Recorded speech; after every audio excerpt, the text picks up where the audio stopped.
63 में 62 में करे हो बेटा सूत्र तो આપણે આવ્યું એ 63 में આવ્યો ચલો વાંચ એક પ્રકાશનું કિરણ 1.6 વક્રીભવનાંક વાળા કાચના 30 જાડાઈના સ્લેબ પર 53 ડિગ્રીના કોણે આપાત થાય છે. જ્યારે આ કિરણ તેમાંથી બહાર નીકળે ત્યારે તેની લેટરલ શિફ્ટ કેટલી? આ લેટરલ શિફ્ટનું આ સૂત્ર મેં તમને મેળવેલું x = t કૌંસમાં જો સાઈડમાં લખેલું છે t × sin θ1 - θ2 છેદમાં cos θ2. હવે શિફ્ટ બરાબર સૂત્ર લખેલું જો 63 માં તમે થિયરી લઈને બેઠા છો ચોપડી તેમાં સૂત્ર આપેલું છે. આ સૂત્ર કંઈક આવું છે x = t એટલે સ્લેબની જાડાઈ આવે sin θ1 - θ2 છેદમાં cos θ2. આ સૂત્ર છે એમ પૂછું છું તમને હું બેટા. હલો આ સૂત્ર ચલાવેલું મેં એમ પૂછું છું તમને.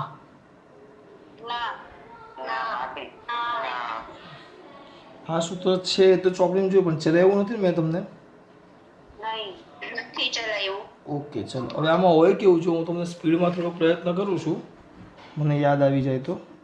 આ સ્લેબ મૂકો હવે લેટરલ શિફ્ટ કોને કહેતા? આ ઓહો બહુ નાનું થઈ ગયો કંઈ વાંધો નહીં. ચલો પ્રકાશનું કિરણ તમે આમ મૂકો. એક મિનિટ દીકરા પ્રકાશનું કિરણ આમ મોકલો તો આમ સીધું જવું જોઈએ આમ સીધું જવું જોઈએ. પ્રકાશનું કિરણ જવું જોઈએ આમ સીધું. ખરેખર પ્રકાશનું કિરણ આમ સીધું જતું નથી. આ હવા છે એટલે પાતળામાંથી ક્યાં ગયું ઘટમાં. અહીંયા તમે આમ લંબ દોરો લંબ દોરી દેવાનો. તો લંબ દોરો તો પાતળામાંથી ઘટમાં જાય તો લંબ તરફ વળે.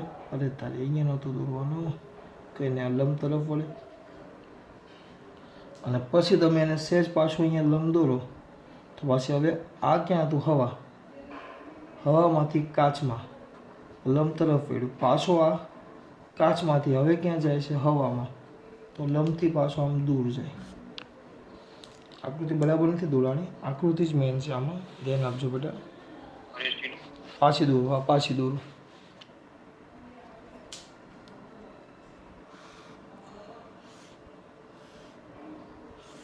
આમ છે. સ્કેલ મળી જાય ને તો કામ થઈ જાય. ચલો અહીંયા તેના કિરણ જવું જોઈએ એક જ મિનિટ હું સ્કેલ છું. હવે અહીંયા જો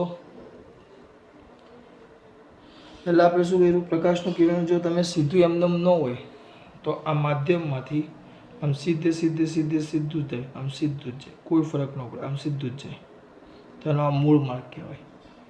પણ પ્રકાશનું કિરણ આ પહેલાં હવામાંથી ઘટમાં જાય તો લંબ દોરો તો લંબ તરફ વાંકું વળ્યું પાછું આ ઘટમાંથી પાછું હવામાં ગયું તો લંબથી દૂર ગયું. તો જે ખરેખર આમ સીધા માર્ગે જવું જોઈએ એના જગ્યાએ આટલું ખાઈશું તો આ જે આટલું જે ખાઈશું એને લેટરલ શિફ્ટ એક્સ કહેવાય. પછી આ આપણો આપાત કોણ θi થયો. આ પહેલો વક્રીભૂત કોણ θ2 થયો બરાબર. પણ આ જો આ મૂળ માર્ગ આ છે તો આ અને આ બે એક જ ખૂણા થાય તો આ θ1 થાય તો આ પણ θ1 થાય આ પણ θ1 થાય આ θ2 થાય તો આ જે ખૂણો બન્યો આ ભાગ કેવું છે આટલો ભાગ આ ખૂણો આટલો ભાગ તો એ થાય θ1 - θ2 અહીંયા જે લખ્યું છે એનો ઉપયોગ કરી દેવાનો. ચલો પહેલાં cos θ બનાવો cos θ તો cos θ1 બરાબર કયા થાય cos θ1 બરાબર દીકરા θ1 ક્યાં દીકરા આવ્યો આ cos θ1 છે તો cos θ1 બરાબર કઈ બાજુ આવે cos એટલે પાસેની બાજુ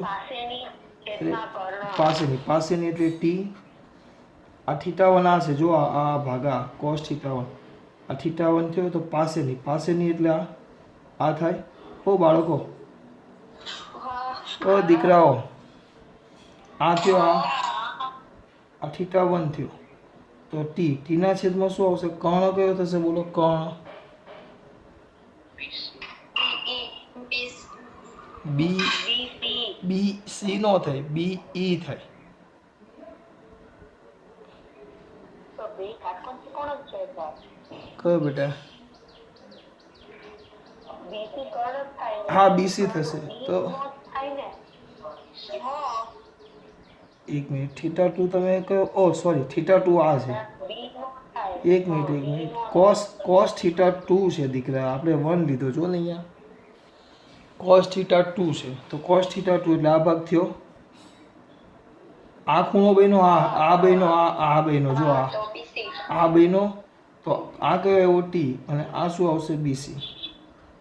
અને સાઈન થીટા 1 માઇનસ થીટા 2, તો સાઈન થીટા 1 એટલે આ ભાગ થયો, આ ભાગ એટલે આ ખૂણો બન્યો, આ ઓ આ ભેંસ નથી બોલાવતો, અહીંયા જો આ. હા કે ના તો પાડો યાર. આ બન્યો. તો આ cos theta sine theta 1, sine એટલે કઈ બાજુ? સામેની બાજુ, x ના છેદમાં x ના છેદમાં કર્ણ એટલે બીસી જ આવે. આ બીસી ની કિંમત મૂકી દો, તો sine theta 1 minus theta 2 is equal to x ના છેદમાં બીસી. બીસી ની કિંમત મૂકો તો ટી ના છેદમાં કોસ થીટા 2. તો એ પદ અહીંયા લાવો તો ધ્યાનથી લખો, કોસ થીટા 2 ઉપર જાય તો x ઇઝ ઇક્વલ ટુ આ ટી અહીંયા ગુણાકારમાં આવે તો T sine theta 1 minus theta 2 છેદમાં કોસ થીટા 2. આ રીતે સાબિત થાય. એટલે આ સૂત્ર તમારે યાદ રાખવાનું. હા, પણ આ ક્યારે? જ્યારે આ થીટા 1 આ ખૂણો મોટો હોય બેટા, ધ્યાન રાખજો, આ વસ્તુ ખાસ ધ્યાન રાખજો. ખૂણો મોટો હોય તો જ તમે આ લખી શકો, નહીં તો નહીં. ખૂણો મોટો હોય તો જ તમે આ લખી શકો, નહીં તો નહીં. ખૂણો નાનો હોય તો સર, તો હવે એનો કિસ્સો આવે. એ આ છે છેલ્લો ભાગ છે, એટલે એમાં વ્યવસ્થિત તમને ચલાવી દઉં. જો ખૂણો નાનો હોય, આને રહેવા દેવાનું છે આપણે. ખૂણો નાનો હોય દીકરા, તો શું થાય સર? તો કઈને બતાવજો. ખૂણો નાનો લઈ લો બેટા, ખૂણો આને નાનો લઈ લો તમે, થીટા નાનો લઈ લો, થીટા 1 નાનો. એટલે થીટા 1 નાનો એટલે એનો મતલબ ખબર પડી? એવું લખે કે તમારે આ જે સ્લેબ છે અને એનો લંબ છે, તો તમે કમ્પ્લીટ અહીંયા આ લંબને એકદમ નજીક જ આવો, એકદમ નાનો ખૂણો આવો, કમ્પ્લીટ ટૂંકમાં સપાટીને એપ્રોક્સિમેટલી લંબ રૂપે અવલોકન કરો. સીધું આમ ઉપરથી કમ્પ્લીટ અવલોકન કરો, આમ સીધું જ અવલોકન એમ. એટલે આ થીટા 1 તમારો નાનો થઈ ગયો. સ્વાભાવિક છે. આપાત કોણ કરતાં તો વક્રીભૂત કોણ નાનો થાય છે. કેમ? કારણ કે પાતળામાંથી ઘટમાં જાય તો લંબ તરફ વળે છે. તો થીટા 1 તમે નાનો લેવો તો થીટા 2 તો ખૂબ જ નાનો થાય. કો બાળકો, હું બોલું છું કે ખબર પડે છે? થીટા 2 નાનો થાય, થીટા 2 ખૂબ નાનો, તો કોસ થીટા 2 આપણે એપ્રોક્સિમેટલી કોસ 0 લઈ લઈશું. નાનામાં નાનો 0 થાય તો એની કિંમત એપ્રોક્સિમેટલી 1 થઈ જાય. ઓ મને ખબર છે સર, મગજમાં જ બેસતું, પણ આપણે આંકડા બહુ નાના આવશે, 0ની નજીક આવશે, 0.2, 0.3 અથવા 1, એ આપણે 0 લઈ શકીએ એમ. તો એટલે એ લઈ લો તો એપ્રોક્સિમેટલી 1ની નજીક આવે. એટલે આપણો કોસ થીટા 2 નાનો થઈ જાય. થીટા 2 નાનો, થીટા 2 ખૂબ જ નાનો, તો થીટા 1 માઇનસ થીટા 2 એ તો ખૂબ નાનો. સ્પીકર બંધ કરો. ખૂબ નાનો, તો sine theta 1 minus theta 2 is approximately theta 1 minus theta 2 થઈ જાય. તો તમને એક્સનું સૂત્ર મળે, X is equal to T, આ આવશે થીટા 1 માઇનસ થીટા 2 છેદમાં 1. કારણ કે આ 1 થઈ ગયું, નાના જગ્યાએ સીધું લખી નાખવાનું. હવે ચોપડીમાં તમારે આ બીજું સૂત્ર એવું તમારે આ ધ્યાન રાખજો. અને હજી વ્યવસ્થિત લખે, ટી થીટા 1 કોમન કાઢે તો 1 minus theta 2 by theta 1. Theta 2 common કાઢે તો થીટા 1 બાય થીટા 2 માઇનસ 1, એ જે કોમન કાઢે એ તમારું એક આ સૂત્ર એવું. પછી આમાં વક્રી ભવનાંક મૂકવાનું વાત કરે. અમુક વાર આમાં એમ કે વક્રી ભવનાંકનો ઉપયોગ કરો આમાં. એટલે આ ખૂણો નાનો હોય તોની વાત છે. તમારું એક આ સૂત્ર એવું બેટા, આ બે સૂત્ર એવા, ખૂણો નાનો હોય તો. સ્નેલનો નિયમ, eta 1 sine theta 1 is equal to eta 2 sine theta 2. સ્નેલનો નિયમ, eta 1 sine theta 1 is equal to eta 2 sine theta 2. બરાબર? એવો તમારો સ્નેલનો નિયમ છે. હવે ખૂણા નાના છે તો η1 θ1 ઇઝ ઇક્વલ ટુ η2 θ2.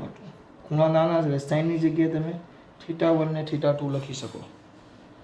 તો આપણે અહીંયા θ2/θ1 છે તો θ2/θ1 ઇઝ ઇક્વલ ટુ આ છેદમાં છે η1/η2. એ કિંમત આમાં મૂકો તો તમને બીજું સૂત્ર મળે x ઇઝ ઇક્વલ ટુ θ1 1 - η1/η2.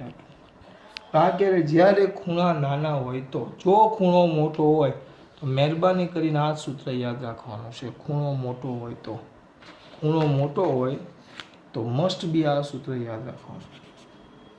પણ જો ખૂણા નાના હોય તો એક આવ્યું અને એક આવ્યું. આપણે આ યાદ રાખો, આ યાદ રાખશો પછી કદાચ વક્રી પૂર્ણાંક આપ્યો હોય તો આ કિંમત મૂકી દેવાની. વક્રી પૂર્ણાંકની વાત કરી હોય તો આ ભૂલ નથી કરી. θ2/θ1 બરાબર જ છે. આ સૂત્ર છે. એ લોકોએ ડાયરેક્ટ આ સૂત્ર આપ્યું. જો અંદર ખૂણો તમને જે આપેલો છે ને સપાટી સાથે બનાવેલો ખૂણો, આ ખૂણો અહીંયા જુઓ, એ લોકોનું જે MCQ છે 63, એમાં આ ખૂણો આપેલો છે 53 ડિગ્રી છે. એટલે બહુ મોટો છે એટલે આ સૂત્ર આવે. બસ એમાં કિંમત મૂકી દીધી છે 53 ડિગ્રી. એટલે આ 53 ડિગ્રી તમને મળ્યો. આ 1 છે. તમને વક્રી પૂર્ણાંક 1.6, આ 1.6 આપેલું છે, આ t પણ આપેલું છે. તો આ θ1 તમારી પાસે છે તો આ બિંદુ પાસે સ્નેલનો નિયમ વાપરી દેવાનો. η1 sin θ1 બરાબર η2 sin θ2. η1 હવા 1, θ1 53, η2 1.6 અને θ2 શોધવાનું. θ2 મળે પછી આની અંદર કિંમત મૂકી દેવાની. એટલે પહેલાં સ્નેલનો નિયમ વાપરી 3 કિંમત છે θ2 શોધી લેવાનું અને પછી આની અંદર કિંમત મૂકવાની. એ જાતે કરી લેજો. મારે તમને આ સૂત્ર કેમ આવ્યું એ સમજાવવાનું હતું. અને આ સૂત્ર ક્યારે ચાલે? જ્યારે ખૂણો નાનો હોય તો. ખૂણો મોટો હોય તો. ભાઈ સાંભળો છો બધા? ભૂલી ગયા? ખૂણો મોટો હોય તો. ખૂણો નાનો હોય તો આ ન ચાલે બેટા. ખૂણો નાનો હોય તો આ સૂત્ર આવે. એક આ અને એક આ. અને કિંમત ઈટાની મૂકો તો આ. આમાં ભૂલ ન થવી જોઈએ. બહુ અગત્યનું છે. હવે બેટી દીકરા ચલો એના પછી હવે 2-3 MCQ બાકી છે પછી પતી જાય એવું છે. ચલો વાંચો. હવે આવ્યા આપણે કયા આવ્યા બેટા? 64. વાંચ બેટા 64 જુદા જુદા રંગોના અક્ષરો પર કાચનો એક સ્લેબ મૂકતા ખાલી જગ્યા રંગના અક્ષરો ઓછામાં ઓછા ઊંચે આવેલા જણાશે. બોલો. ખાલી રંગના ઊંચેમાં ઊંચા આવેલા જણાય. હવે આમાં શું થાય? જુદા જુદા રંગનો પ્રકાશ આપાત કરો તો પ્રકાશ બદલે તો તરંગ લંબાઈ બદલે. તરંગ લંબાઈ ઈટા ઇઝ ઇક્વલ ટુ આપણે ભણી ગયા λ0/λ. યાદ છે મારા દીકરાઓને? Eta is equal two λ0/λ. તો બેટા શું થાય? λ0/λ એટલે સર તમારો વાળો. Okay, I can understand. પણ ઈટા ઇઝ ઇક્વલ ટુ λ0/λ. તમારા દીકરા આ અચળ છે એના પરથી ઈટા ચલે છે 1/λ. કેટલો ઉપર આવે એમાં આવે તો સૂત્ર આવે HI ઇઝ ઇક્વલ ટુ HO/ઈટા. બરાબર? આના વ્યસ્ત છે તો HI ચલે છે 1/ઈટા और ईटा चले से 1/λ એટલે ચલે છે લેમ્બડા. તો ટૂંકમાં HI ચલે છે લેમ્બડા એટલે HI એ તરંગ લંબાઈના સમપ્રમાણમાં આવ્યું. HI એ તરંગ લંબાઈના સમપ્રમાણમાં આવ્યું. તરંગ લંબાઈના સમપ્રમાણમાં આવ્યું. તો તમે જેમ એટલે ટૂંકમાં જેમ લેમ્બડા વધે એમ HI વધે. HI વધે તો સૂત્ર શિફ્ટ પૂછે. શિફ્ટ તો શિફ્ટ શું આવે? H બરાબર તો HO માઇનસ HI. તો HI વધે તો H શું થવાનું? ઘટે. ઓ બાળકો જો અહીંયા જુઓ, શિફ્ટ પૂછે તો H બરાબર HO માઇનસ HI. તો HI વધે તો HO માંથી HI બાદ કરતા જાઓ તો પરિણામે H ઘટે. એટલે શિફ્ટ એટલે ઊંડાઈ શું થતી જાય? ઘટતી જાય. શિફ્ટિંગ ઘટતું જાય એમ. HI એટલે કે આભાસી ઊંડાઈ સૌથી ઓછી. એ લોકોએ શું કીધું છે? તો એ લોકોએ પૂછ્યું છે ઓછામાં ઊંચે આવેલો જણાશે. તો ઓછામાં ઓછો સવાલ પ્રમાણે ઉપર મગજ થોડુંક દોડાવીએ. સવાલો પૂછે છે મૂકતા રંગના અક્ષરો ઓછામાં ઓછા ઊંચે આવેલા જણાય. એટલે ઓછામાં ઓછો શિફ્ટ કોણ થયો? લેમડા પરથી. તો આપણા પ્રમાણે તો જાંબલી રંગ ન આવે. એ લોકોએ ખાલી આભાસી ઊંડાઈ પૂછી છે. તો આભાસી ઊંડાઈ તો શું આવ્યું? એ પણ એ જ આવ્યું બેટા. એટલે શિફ્ટ થાય ને, તો જેની લેમડા વધારે હા, જેનું લેમડા વધુ એનું એચ ઓછું. તો હું એ રીતે જોવા જાઉં બેટા, આપણે આવશું તો શું થાય? જાની વાલી પીનારા. લેમડા વધુ તો શિફ્ટ ઓછું. તો ઓછે ઊંચે કોણ આવે? હા, થઈ ગયું. લેમડા વધુ તો શિફ્ટ ઓછું. તો ઓછે ઊંચે કોણ જોવામાં આવે? ઓછે ઊંચે એટલે વધારે નીચે કોણ જોવામાં આવે? હા, એમ શબ્દ પર ધ્યાન આપો. ઓછામાં ઓછા ઊંચે કોણ જોવામાં આવે? એટલે ઓછામાં ઓછું શિફ્ટ કોણ થાય? લાલ થોડું થાય. લેમડા વધુ શિફ્ટ ઓછું. એક મિનિટ, આકૃતિ જોવી પડશે આપણે. નથી બેસતું. આકૃતિ જુઓ. આમ આકૃતિ નો, આમ ટેબલ છે, એના પર સ્લેબ મૂકેલો છે. અહીંયા અક્ષર છે. આપણે બે અક્ષર લઈએ, એક લાલ અને આ જાંબલી. કાળો છે મને ખબર છે, પણ આપણે આને જાંબલી કહેશું. બે અક્ષર લીધા. તો શું કીધું છે? જુદા જુદા રંગોના અક્ષરો પર કાચનો એક સ્લેબ મૂકી. એટલે કાચનો સ્લેબ મૂકો. રંગ મૂકતા તો ઓછામાં ઓછો ઊંચે કોણ આવે? ઓછામાં ઓછો ઊંચે કોણ આવે? ઓછામાં ઓછો ઊંચે કોણ આવે? ઊંચે એટલે એક મિનિટ. ઓછામાં ઓછો ઊંચે. આ વિચારો ઓરિજિનલ છે. હું આભાસી લઈ લઉં છું. H I. આ બેનું ઓરિજિનલ છે એચ ઓ. તો આ શિફ્ટિંગ એચ થાય. એટલે એચ ઓછું કોણ એમ? ઓછામાં ઓછું ઊંચે એચ નાનો કોણ? એચ નાનો કોણ? આપણે સૂત્ર શું લખેલું? ઈટા ચલે છે 1 લેમડા. એચ આઈ ચલે છે એચઓ બાય ઈટા. એટલે એચ આઈ ચલે છે 1 ઈટા.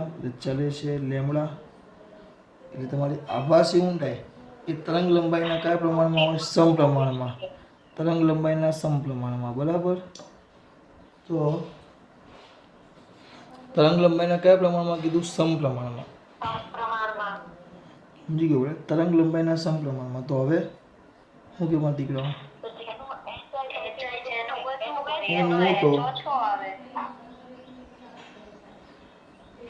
એટલે જો હવે એ લોકોએ એમ કીધું છે જેમ લેમડા વધારે એમ એચઆઈ વધુ. તો શિફ્ટ વધુ થાય ને. જો હવે એચઆઈ લેમડા જવાબમાં ભૂલ છે અથવા શબ્દમાં રકમમાં ભૂલ છે, બેમાંથી એક થાય. એ લોકો હા, ઊંચો શબ્દ એમ ઓછામાં ઓછો ઊંચે આવેલો જણાશે. ઓછામાં ઓછો ઊંચો. તો એચઆઈ તમે લઈ લેવો. એચઆઈ હવે લેમડા વધુ. તો એક મિનિટ કોઈને કંઈક મગજ ચાલતું હોય તો કહેજો બેટા. હું થોડો કટવાઈ ગયો છું. ચલો, પ્રાચી સિવાય બીજું કોઈ બોલો બેટા. ચલો ફટાફટ.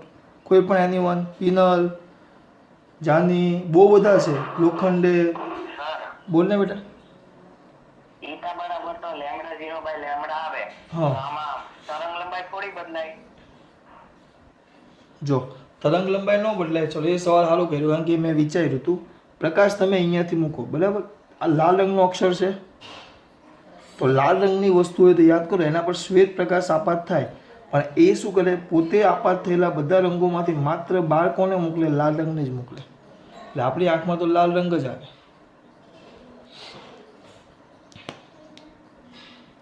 સર, બોલ. T બરાબર F લેમડા પરથી કરો. ઈટા બરાબર T/V. પછી શું કરું? તો પછી HI આવી જાય ને વ્યસ્ત પ્રમાણમાં. Eta is equal two C/V. પછી C બરાબર F લેમડા. એટલે ઈટા ચલે છે લેમડા. C બરાબર તો ચલે છે 1 લેમડા. પણ એ તો છેલ્લે તો 1 લેમડા જ આવ્યો ને. ઈટા ચલે છે 1 લેમડા આવી ગયો. HI ચલે છે 1 લેમડા આવે ને.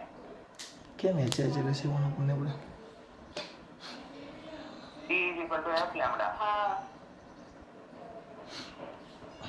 v ઇઝ ઇક્વલ ટુ ચલો v is equal to F lambda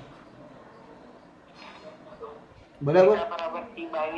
eta is equal to c by v તો c by F lambda 1 upon lambda તું એમ કહે છે તે જ એવું ને એ તો અહીંયા ડાયરેક્ટ લખેલું તો છે આપણે આના પરથી તો આ સૂત્ર મેળવેલું આપણે જો વાંધો નહીં. હવે અહીંયા આપણે છે ને ખાલી શબ્દ સમજો આ બધું સાચું જ છે બટ એમાં કોઈ ફરક નથી. ટૂંકમાં એચઆઈ છે લેમડા પર આધાર રાખે લેમડા વધુ તો એચઆઈ વધુ એચઆઈ વધુ અહીંયા ધ્યાન આપો એટલે આ નીચે આવે એચઆઈ વધુ તો એચ બરાબર એચઓ માઇનસ એચઆઈ તો આ વધુ તો આ ઓછો આપણે જે કર્યું એ બરાબર જ છે એમાં મને કોઈ ભૂલ નથી લાગતી હોય તો પછી હું ચેક કરી લેવા આ ઓછું થયું શિફ્ટ ઓછું થાય શિફ્ટ ઓછું થાય એટલે એનો મતલબ એમ થયો આપણે અહીંયા લખ્યું ને ઈટા લખવાનું હતું બેટા આપણે લેમડા વધુ તેમ શિફ્ટ ઓછું તો લાલ રંગનો શિફ્ટ લાલ રંગ અહીંયા છે તો આ ટેબલ છે તમારું તો લાલ ટપકો અહીંયા છે એ અહીંયા સુધી જાવે સોરી શિફ્ટ એચઆઈ વધુ લેમડા વધુ તો એચઆઈ વધુ જો આ એચઓ લઈ લ્યો તો આ એચઆઈ વધુ લીધું જાંબલી લઈ લઈએ આ ઓરિજિનલ જાંબલીનું એચઓ જાંબલીનું એચઆઈ વિચારો સોરી અહીંયા નો આવે જાંબલીનું એચઆઈ વિચારો તો જાંબલી માટે લેમડા ઓછો તો એચઆઈ ઓછો એટલે એચઆઈ અહીંયા આવે થોડુંક ઉપર તો શિફ્ટ વધી જાય એનું તે લોકોએ શું કીધું છે ઓછામાં ઓછી ઊંચી આવે જણાશે આ તો વધુ ઊંચાઈ જાય છે ચો વાંધો નહીં એક કામ કરો એ જ આવશે શું આવે આન્સરમાં લાલ જ આવે એ હવે આપણે ચેક કરી લઈશું હમણાં કે મને એમાં ઉકલતું નથી પણ હવે એના માટે વધારે ટાઈમ નથી વગાડવો આપણે કરીએ ને એકદમ બરાબર જ છે. આમાં કોઈ લોકોને છાપવામાં આમાં ભૂલ નથી બેટા કમ્પ્લીટ જ છે વાંધો નહીં ચાલો એટલે લાલ જ આવશે બરાબર આ મેં તમને સમજાવું પદ્ધતિ હવે એના પછીના બે છે 65 બોલો એટલે આપણે વક્રી પૂર્ણાંક પતી જાય 65 બોલો ચલો ઝડપથી એક પક્ષીને પાણીમાં રહેલ માછલી 3 મીટર ઊંડાઈએ જણાય છે તો માછલીની સાચી ઊંડાઈ ખાલી જગ્યા પાણીમાં માછલી છે આ પાણી છે એમાં અહીંયા માછલી છે બરાબર અને પક્ષી અહીંયા ઉપર હોય તો હવામાંથી ક્યાં અવલોકન થાય પાણીમાં એટલે પાતળામાંથી ક્યાં જાય ઘટમાં તો સૂત્ર લખી નાખવાનું HI by HO is equal to eta પાતળું છે એટલે ઈટા ઘટ કરી નાખજો 65 પછી કયો છે બેટા 64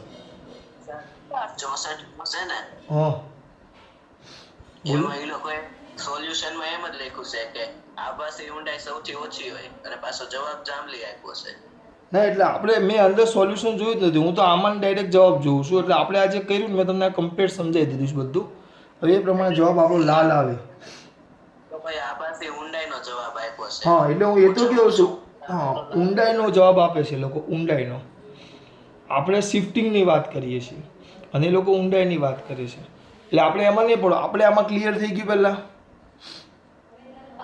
હા 65મો હવે જો 66મો એટલે આપણે આ ભાગ પતી જાય 66મો સિમ્પલ કે રહેલી વ્યક્તિને હવા રહેલી પદાર્થની ઊંચાઈ 3 મીટર જણાય તો આ સાચી ઊંડાઈ શોધો સાચી એટલે જ સૂત્ર HI by HO is equal to eta પાતળું છેદમાં ઈટા ઘટ્ટ અને પછી કિંમત મૂકી દેવાની ચલો ખાસ વાત જય શ્રી કૃષ્ણ જય શ્રી કૃષ્ણ અને